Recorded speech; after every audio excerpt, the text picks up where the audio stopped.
Hey everybody, Ryan Sage from Formula Drift here again. Wanted to make this video for you guys. Got a lot of positive feedback from the 2023 judging regulations. And somebody in my office mentioned that it might be interesting for me to modify one of the seminars that we do for teams at the beginning of each year. And in particular this year, there's so many new things going on. And I thought that might be a good idea for you guys to kind of like take a look at that. So I've modified the presentation that we make to teams so that you can kind of see what teams hear from us on our quarterly calls. We have 4 quarterly calls through the year and also a town hall at the end of the year that just kind of discusses things that are going on in the series, and also some discussion to kind of get a better idea of what everybody's dealing with. So this is going to be more tailored towards like your hardcore fan. If you're interested in kind of knowing like the behind the scenes, the inside baseball stuff, like why we do this, scheduling, strategy, time horizon for X, Y, and Z. This is definitely probably something for you.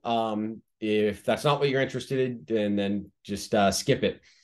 So I'll try to give as much context as I can. This is pretty much the document that we prepared for the teams, but I've taken some stuff out that is not important, like, where to get your patches from, or, what to fill out when you register, and things of that nature. So let me go ahead and share my screen once again, and then we'll get going. All right, so should be seeing that. This is usually, that's what I start off with right there. Okay, cool. So I'm going to make that go big, and should be seeing that, and you are. Okay, cool. So this is kind of what it looks like. You can see it says quarter 1 team call. Oh, by the way, if you make it to the end of this video, I'll put like a little cool thing for you guys that actually only the teams have seen, but it's ready now for the general public. But I'm not going to promote it because it is something to do with a project we've been working on for almost 2 years now. So if you can wait till the end of this program, I'll tell you where. I'll just tell you right now. If you go to the bottom, I'll put a link to a video that we've created, and I'll tell you what that video is for. All right, let's get started. So basically, the first thing that we talked about in this meeting was we talked about kind of like, what our event schedule looks like. Now, most of the teams already knew this. This has been something that they've pretty much known throughout the previous season. We had kind of a new rule in terms of working with the teams that every time we locked a venue date, we would let them know so that they can plan accordingly. One of the most important things when putting together a schedule is the way that the schedule goes from a travel standpoint. And, to kind of put that into perspective, it would be very difficult and very costly for teams if the schedule was Long Beach, New Jersey, Seattle, Florida, St. Louis, Salt Lake. F1 can maybe do that to a certain degree, even though I've seen some bickerings with some of the smaller teams about, some of the air freighting and things like that. But in Formula Drift, we cannot do that. We have to give these guys a reasonable way to travel across the country. And that's why you usually see Long Beach, then we do our East Coast, and then we start making our way back. We go to Seattle, we finish down Salt Lake City, then Irwindale. That really helps with efficiencies and costs. And you can imagine like how difficult it would be going cross country. And that's why when you look at venues in particular months, we're trying to maximize the best weather window with the dates that are available to us from these venues, and also trying to make it consistent with scheduling. And that's just like a behind the scenes nuance that you might not necessarily think about. But then once you get into it, if you could put yourself in the position of the teams, and even like our production rig, like who wants to drive all the way across the country with the fuel costs the way that they are, and then drive all the way back, and then drive all the way back again? It just doesn't make any sense. And that little kind of minor detail, if you get it wrong, is the difference between, needing 5 sponsors as opposed to 7, right? Okay. So basically what we talked about here is the biggest thing that's happened to us that we really worked on very hard was to try to find a way to get rid of the driver car cap count. And the main reason why that was in existence was because we had one venue on our combined weekends where we were maxed out in terms of the number of competitors and the track time that we had. And that was Orlando. Orlando has been bursting at the seams for a while, but because it was one of our pro spec weekends, whatever transpired at Orlando as the smallest combined venue had to also apply to the other events as well. And so even though we had tons of space at St. Louis, tons of space at E-Town, we were stuck when it came to Orlando. So we worked really hard in the off season to negotiate to bring Pro Spec to Road Atlanta, and we were able to get that done. So as it stands right now, all of our rounds, with the exception of Orlando, are in either multi-year terms or long terms, more than 2 years. And though that's really important to understand, because what you get this year in terms of the event experience and the scheduling and what competition aspects are on what day is pretty much going to be consistent for the next few years.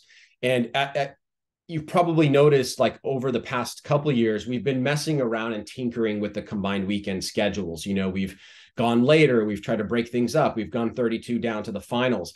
And every iteration that we utilized, we felt like it was unsustainable for the long-term prognosis of the series.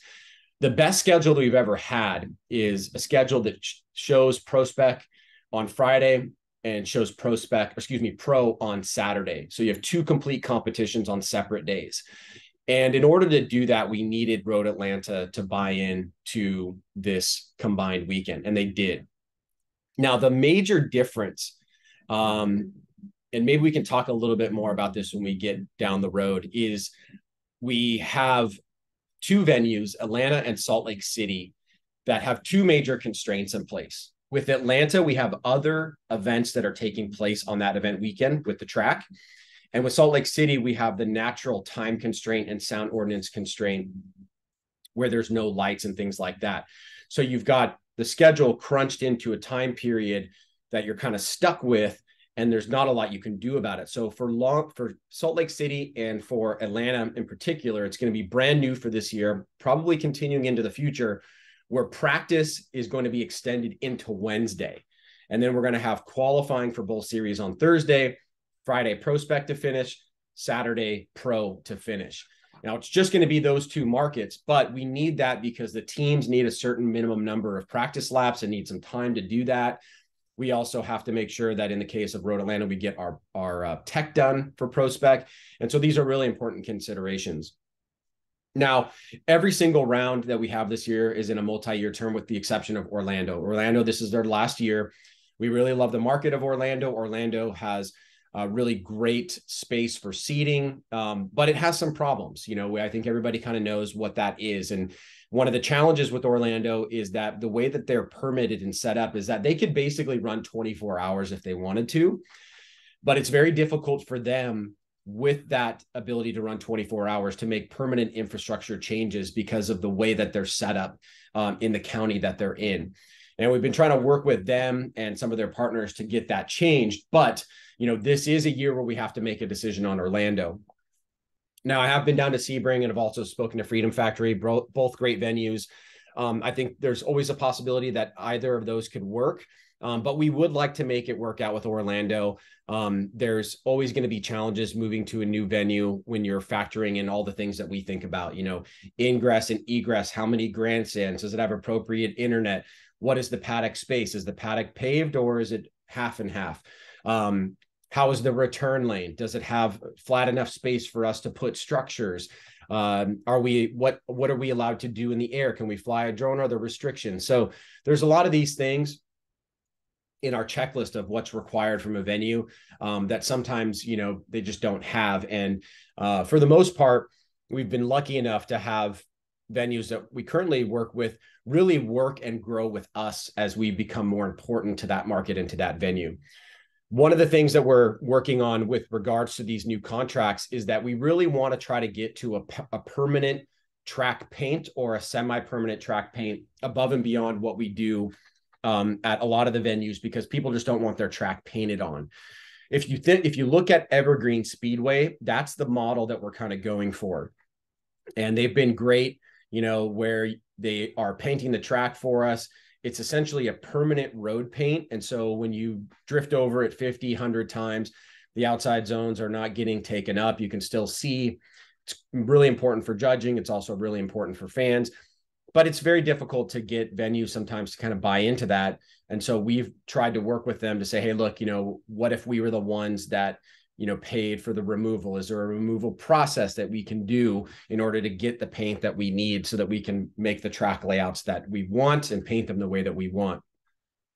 The other thing is that we've asked that there be a consideration for alternative track layouts.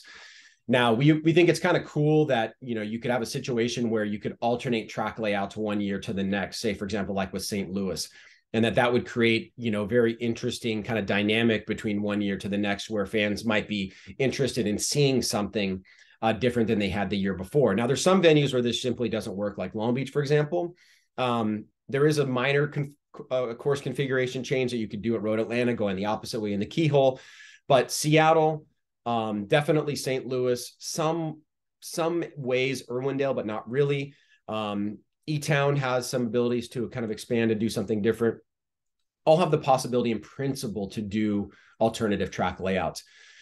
With St. Louis in particular, one of the things that is actually going to happen this year is that there is going to be a change to the course design and the paving that is coming off of the first inside clip, or the traditional first inside clip around the hairpin. That's going to be extended out. And then there's also going to be work done to the drainage system. If you've noticed, at the last outside zone in St. Louis, we come off the wall a little bit. We come off the edge of the course. And that's because, like in the Midwest, if it rains in that particular area, it drains very, very slowly. And so what happens is you end up getting standing water on the track at a certain point. And so we've been forced to come off the track enough to get away from that standing water. But what that prohibited us from doing is using the whole course in its entirety. And so now what we're hoping to have, and what Kevin Wells, our competition director, is helping put together and design with some input from the drivers, is extending out that turn wider, and then the ability for us to use the entirety of the course around that last outside zone.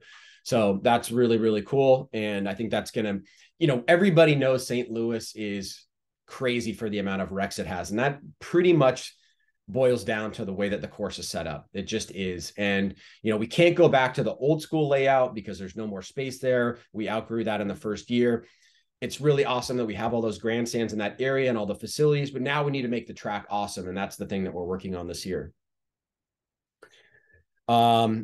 The other thing is, we're trying to extend our hours as much as we can, especially places that don't have a time ordinance. And that just gives us, especially on combined weekends, flexibility to do more and have better breaks, have time for drivers to rest, give us the proper amount of halftime so people can go and do the things that they want to do in the pit and paddock. And there's some places we just can't do that. There's hard cutoffs and things like that. Other places there is that possibility. So now moving into the second slide here, I've talked about this before. We doubled our prize purse this year, just right around $300,000. The way that prize purses and prize money typically works, if you think about like stick and ball sports, or you think about like NASCAR or some of the big sports, the way that money flows in and out of a sport typically has to do with the media rights. So you have big media rights deal that flows into owners and athletes and teams, and then it basically flows out. In a situation, if you're a sport that does not have a media rights deal and you don't have a collective bargaining agreement or something as sophisticated as some of these really mature sports have, prize money is always allocated based on a percentage of the registration that comes in. And typically about 30 to 40% is the industry average on prize money allocation for that registration. We've always been at the 50 to 60%. So we've always been above the standard. But this year, because it's the 20th year and we do want to add more prize money, we're going to basically be taking almost 100% of all the registration that comes in from the pro teams and putting that back out into the form of prize money. So I think some people, don't even think we pay prize money. We pay more prize money than anybody. We always have. We also pay a lot of bonuses. We paid about $20,000 in bonuses last year, very similar to like a UFC fight night bonus and stuff like that. We do put out a lot of money, but we want to do more. We want to commit to doing more. I talked about the new event schedules for the combined weekends. You guys are very well aware that Falcon left the sport, left a lot of their motorsports this year. I don't want to get into that, but you can read up on why that happened. We hope to welcome them back, but in the meantime, you will know that we brought on. Well, you'll know that we brought on one new tire partner in Kenda, which we were talking to for a while, and we just recently signed Vitor. So we've got two new tire manufacturers in the series this year. We think that that's going to give us pretty decent coverage to cover all of the teams. And, this also goes to the question of like, how many teams is sustainable, right, for the number of tire manufacturers in the series and things like that. And so we're very grateful to have Kenda and Vitor coming in. I think we're at 5 or 6 tire manufacturers now. So it should be pretty fun and really competitive. I left this in there just because I think this is interesting for fans to understand. But basically, one of the resources that we provide to teams and also that we are deeply involved in is tracking the kind of return that we get and the value that's created on, say, the social media exposure. So we work with a company called Hookit.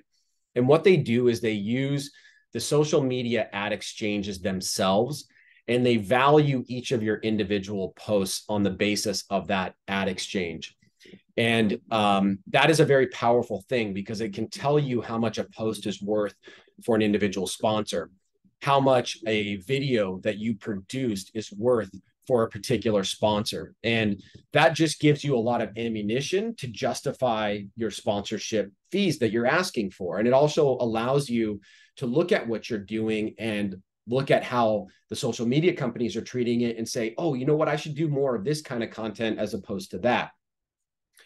Hopefully you guys can see this, but you can see down here, I won't go through all of these, but basically, it tells you like how many fans you have, how many new fans you added last year. So we added 440,000, the kind of post that you did, we've got whatever, 93.4 million video views. And then we created $25 million, almost $26 million worth of ad value out of the Formula Drift account for our brands and teams last year.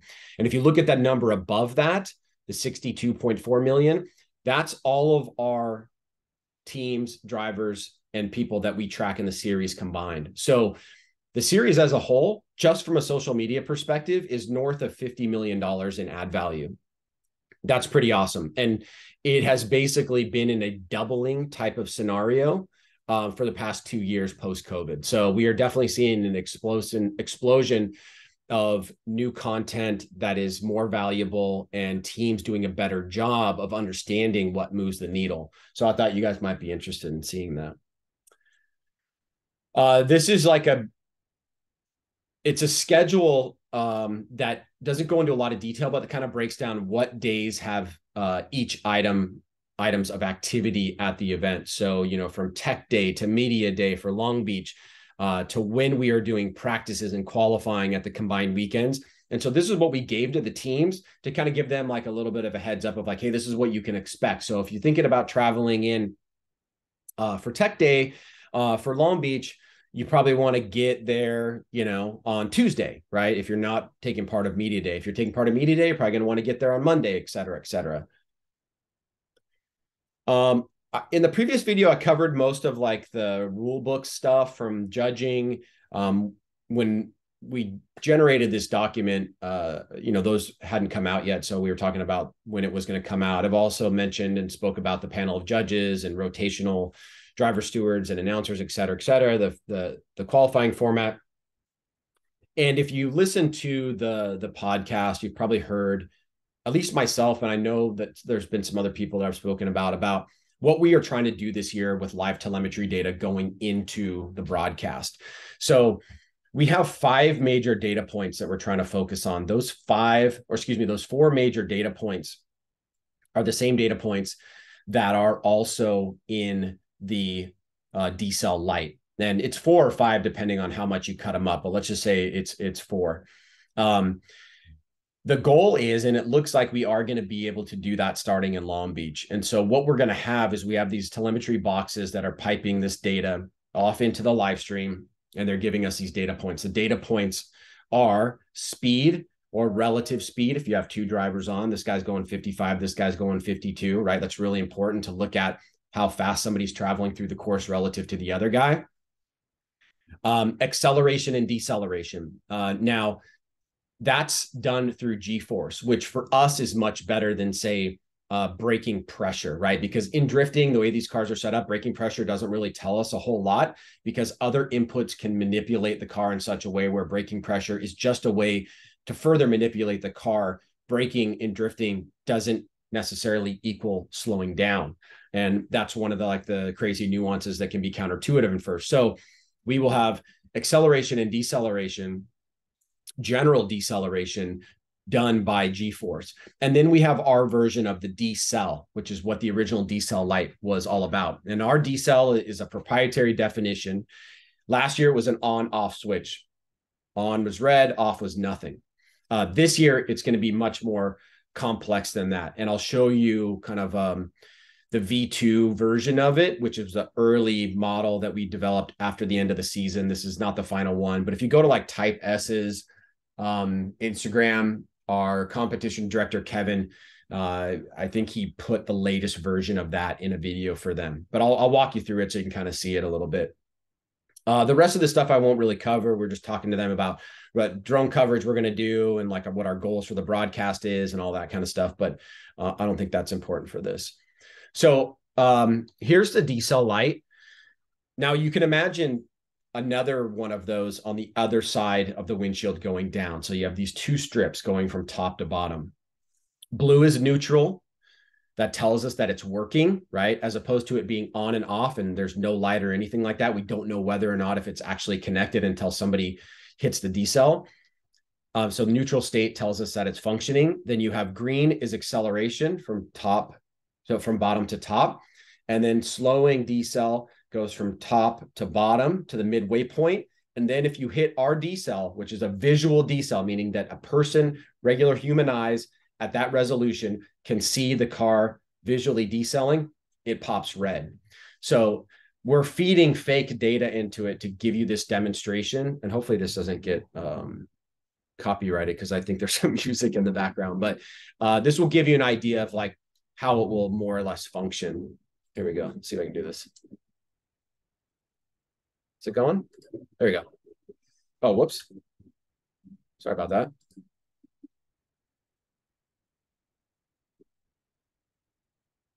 So there you go. Blue. Oh, he's accelerating. Oh, he's going so fast. Oh, yellow. Yellow's coming up. Oh, back to neutral. Here goes yellow. Boom. So obviously it's going to move at the rate that that's happening for the vehicles, but you kind of get the idea of the general principles of it and like the conceptual scheme overall. So we're actually really excited about this. I feel bad for Kevin. He texted me last night and was like, dude, I've been working on these things for so long. It takes me 30 minutes to make each one. I'm doing the math, like how many can I make before Long Beach? And he's got 39 to make for pro and 42 to make for pro spec. So this guy's going crazy. License renewals, this is kind of like a little bit of an inside baseball type thing, but it's, if you actually are interested in ever becoming a driver in Formula Drift, I think it's good to know this stuff. So in the past, we had a very complex, like how you get into pro spec from pro am, how you go from pro spec to pro, and how pro people come back to pro spec if they don't do as well. Now it's much more simple, and that simplicity could come into being because we don't have the car cap count anymore. So really the only thing you need to remember is if you're in the top 32 at the end of the year, you'll have an automatic guarantee. The rookie guarantee that we used to have is going to exist as a first principle, but not as a written item that we have in the rule book.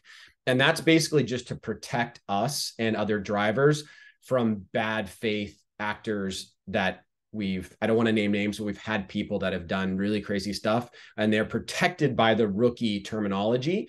And we need to have more flexibility and freedom to remove those people from the series and get people in that actually want to be there and be honest and blah, blah, blah, and all that kind of stuff. So we will protect rookies for the most part, but they're not protected by language in the rule book. They're just protected by our process. And what this kind of does is it allows us to have a much more mathematically sound process from pro-am to prospect to pro.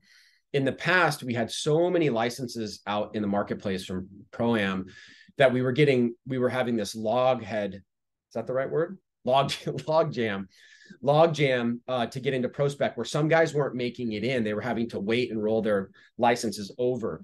And so now what we've done is we have a pretty consistent mathematical model that says, hey, this is how many licenses are in the prospect world or pro-am world. Those licenses will replace the prospect guys that are moving out. And the prospect guys that are moving up will be replaced by the pro guys that are moving down to prospect. And so you have this circular movement that basically can work in perpetuity depending on the demand to come into the sport. And obviously we do have flexibility at the top, because as long as we have the ability to not do a car count, we can move driver count up and down. And so then really the main question becomes, what's a sustainable driver count for both series? I don't think we know the answer to that yet, because, it's not that you want as many drivers as you can get. You want as many drivers as you can get that can perform and are good at what they do, if not great at what they do. And that means understanding how to sell sponsorship, understanding how to be a responsible driver, understanding how to run a program. And that's always been a really big challenge for us, is that you get a lot of people that basically maybe they don't have a business background, or they've just been a driver that, used to be a mechanic. And, how do I learn the language to talk to sponsors? How do I learn about things like KPIs and ROI and all that kind of stuff? And some people have absolutely crushed it, but other people have had a hard time with that. And so you don't necessarily want to have a huge driver car count if the sponsor support isn't there for them. You want to have a driver car count that is somewhat equivalent to the sponsor support that's coming in, and only scale when sponsor support goes higher, right? That's a big topic in F1 right now. I don't know if you guys follow, but Andretti is trying to get into F1.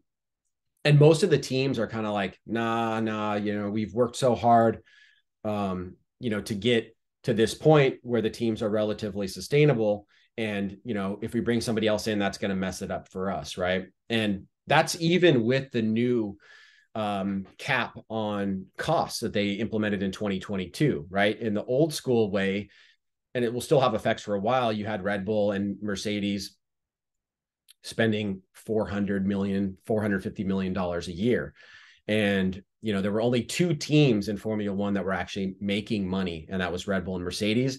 I think Red Bull made 25 million in 2021 or 22, and Mercedes made like 15 million. Now, if you're a stock on the New York Stock Exchange and you spend 450 million and you made 15 million, you can draw your own conclusions from that. It's crazy.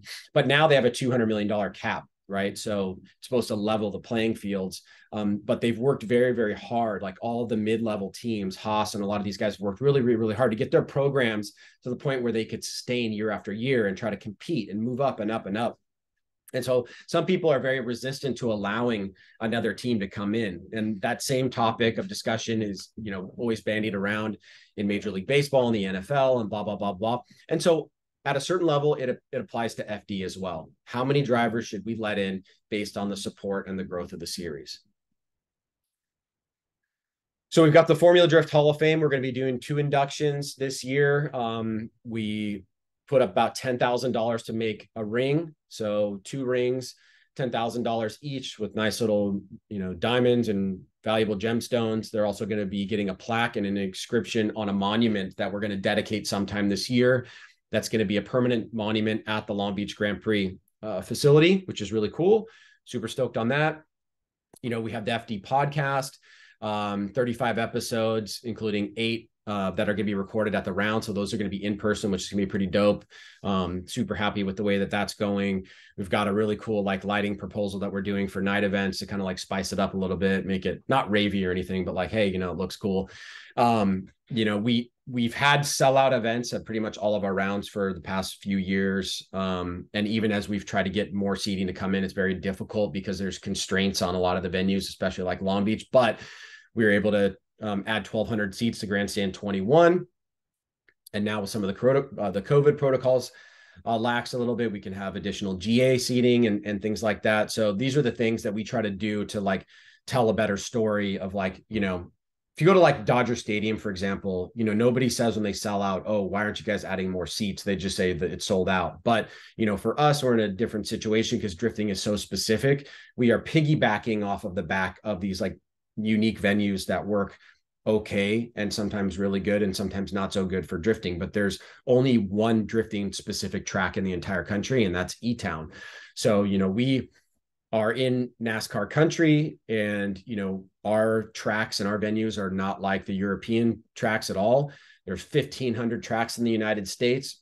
Lots of them are, most of those are dirt tracks. Of those 1,500, about 20 work for what we do from a logistics and from a kind of all the different elements that we need standpoint.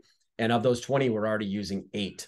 And then so you have, you know, basically 12 left. Which one of those would you use to replace the ones that we have?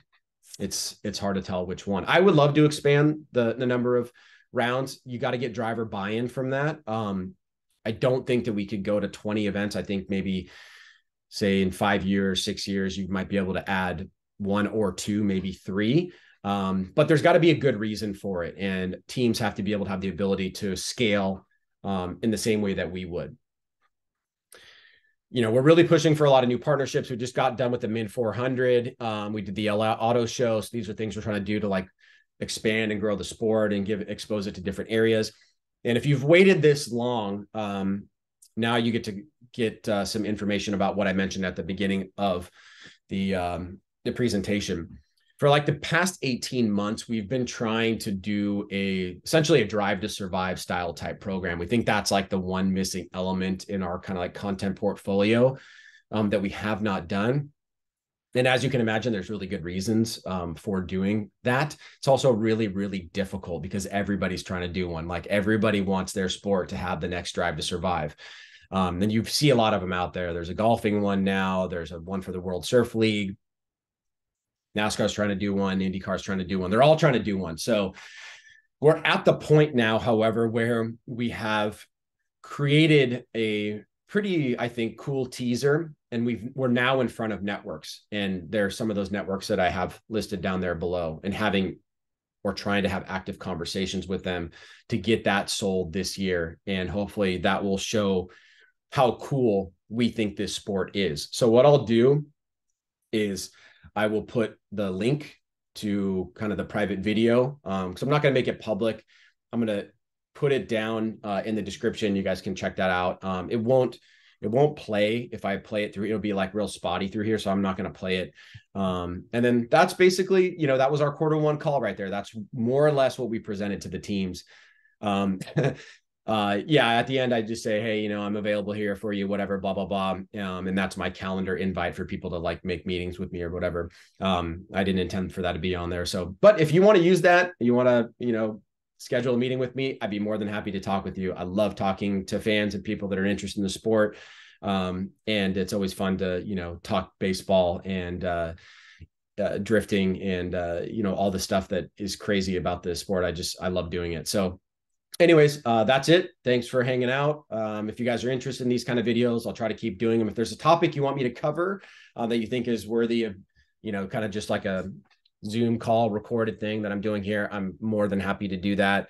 But in the meantime, have fun. We'll talk to you guys later.